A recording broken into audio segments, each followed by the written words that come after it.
家姐你嚟咗嘅？係啊，我約咗你姐夫啊嘛，而家接埋你放工，一齊出去食飯啦。好啊，我都收工啦，等我執埋啲嘢先。小柔唔好走住，幫我做埋份方案先好走啊！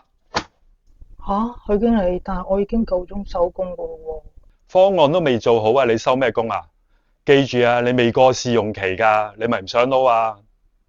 咦，你就係許經理？係啊，你邊個啊？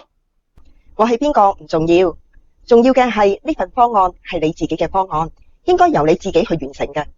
點解你會叫下屬開 OT 幫你做嘅？關你咩事啊？你係邊個啊？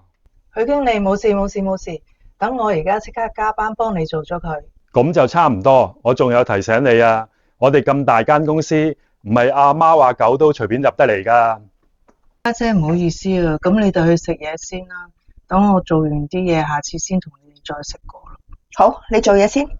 係許生呢一邊咧，張總等緊你。唔該晒。你好，張總，我係代表我公司嚟講解方案同埋帶合同過嚟噶。係張總。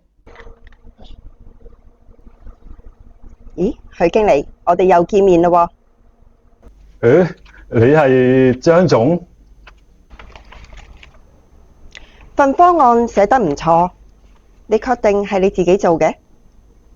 唔係啊，張總，早幾係一個誤會嚟嘅，不如你睇下合同先啦。